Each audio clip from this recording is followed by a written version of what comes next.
Hi, I'm Heather Warlick. And I'm George Lang. And this is Weekend Look, a discussion of entertainment news in Oklahoma City and the world.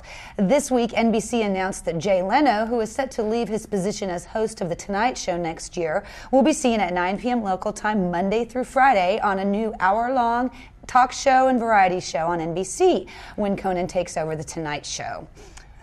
What do you think about that? Oh my gosh, this is a seismic change in prime time. Okay, basically what happened is Jay Leno was set to leave the Tonight Show post next year and be replaced by Conan O'Brien. Right. Well, there was a strong chance that Leno was going to jump ship and go to another network. There was talk that Sony Television was going to sign him and then pitch a show to like ABC or Fox, and it would have been catastrophic if Jay Leno, who has an established audience at 10:30, was going to end up competing with the Tonight Show and would have potentially blown Conan out of the water. Right. So and it would have possibly ended the Tonight Show, which has been on the network almost as long as there's been an NBC television network. Right. So it's huge. So they had to do it. They almost had to do it, and that's coupled with the fact that there's hardly anything on the NBC network right now that people are watching just assiduously, unless you're talking about The Office and 30 Rock to some degree. Mm-hmm. So they're lacking in hits. So basically, what they said is, okay, we're going to drop 5 hours of potential programming, from our network schedule next year, and we're going to give it all to Jay Leno. It's almost like they had to do it. Right. Well, and they're also, laying people off, trying to save money. This is going to be a big cost cutter for them. It's a lot cheaper to produce a talk show than it is a drama. Absolutely. Your biggest expense with this is Jay Leno himself. Yeah, who just got a seismic raise. Exactly. Now, a couple of shows are going to be canceled. I mean, does mean something for the dramas. I mean, they're already dwindling on all the networks. They're the most expensive thing to produce on television. So you're going to have Law & Order and Law & Order SVU are still standing. That's right. But then they've canceled My Own Worst Enemy on Monday. ER wraps Which deserved it, I'm sorry. Yeah. But, ER wraps up March 12th, so that one's going to be gone. Mm-hmm. Lipstick Jungle has been canceled. Right. So there's really only 2 of those hour-long dramas that are going to stick around. Right, and there's shows like Life that are sort of on the bubble right now. Right. And so really for NBC, this spells the end for almost an entire genre of programming at this point. Law and Order, I think they want to get to the 20-year mark with this. It's always been NBC and Dick Wolf's plan to make this make Law and Order, the mothership Law and Order, beat Gunsmoke for the record.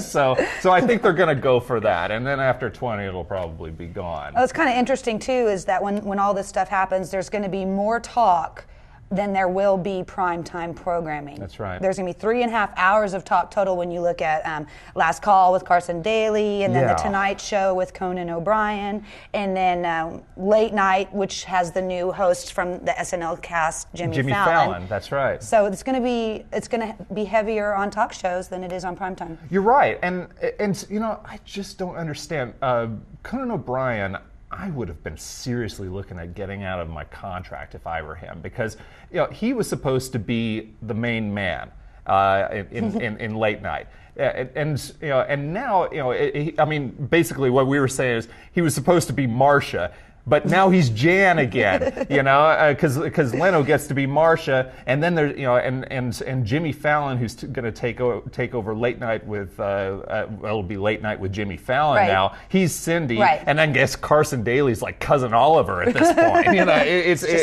But I feel kind of sad for Conan, because he's really good. He was really deserving of the spot, and now he's going to be overshadowed to a degree by Leno every single night, just like he was before. He was very gracious on his program He was. when he was talking about the changes. You know, he was saying that he's always felt like Leno was his lead-in and Right. you know, his mentor in a way. And so, I mean, And he still gets to do his imitation, which is really good. right. That's right. But yeah, so you know, it'll be interesting to see if this works. I mean, you know, obviously, you know, NBC has to you know has to cut costs like almost every company out there right now, and so you know, I guess they saw this as the best possible way to do it. Well, one other thing is that, you know, they've been saying that the dramas and the comedy shows and stuff are fading, and it's partly due to people having their DVRs. Yeah. And, yeah. you know, so people are actually watching things that they previously recorded instead of watching the live programming that's on. An example of that is that ER, when it first came out, used to be the top-rated show. Now it's ranked 33rd. Yeah, but if you put something on for 15 years and there are no like original cast members on the show, I mean, Right. it's gonna get old. It's going to fade. You know, I mean, there's been some you know, some fading on the part of Law and Order, for that matter, and it's been on just a little bit longer than that. So you know, so you will see that. You know, but here's, you know, one thing that we were talking about earlier that I'd like to see is since they're going to give up this block of time to Leno, I'd like to see them sort of reclaim Saturday night. Mm-hmm. And I mean, not that I'm going to sit and watch on Saturday night, but my TiVo will be working for me. Right. You know, back when we were kids, you had this huge block of programming on Saturday nights that people stayed home and they watched. You had All in the Family, MASH, you know, Good Times, The Jeffersons, One Day at a Time, all of those Wow. all those Norman Lear shows, and then you had the Carol Burnett show, and Yeah. these were all on CBS, and people stayed home and they watched it, and then they went out. You know, if you build it, they will come. If you put good shows that people really want to watch on one night, they will stay home and do it. And you know, it doesn't matter what day it is. But see, for years now, they've basically just said that Saturday night's a wasteland. We're not going to mess with it. And they put reruns of Law and Order or SVU or whatever they've got. I'd like to see them, you know, take a chance. Well, now that we have DVRs, I mean, that's a really good point. You know, people will be watching vicariously through their DVRs. Sure. You know, I'm kind of wondering about the Leno thing, because I don't know, maybe some of you are like me, but I kind of go to bed early. I don't stay up for the late night talk shows. Yeah. Rarely.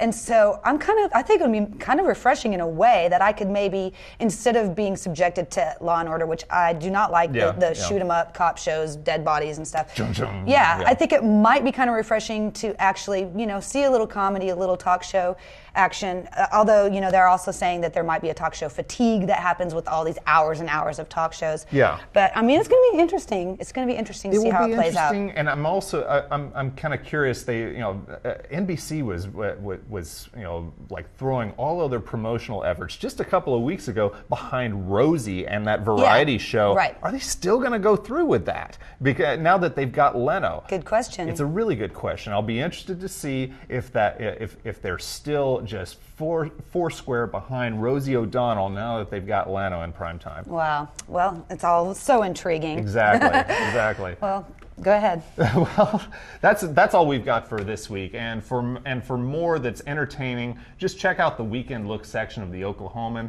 the A&E section of NewsOK.com, the latest issue of Look at OKC, and of course WMGO.com. For Weekend Look, I'm George Lang. And I'm Heather Warlick. See you next week.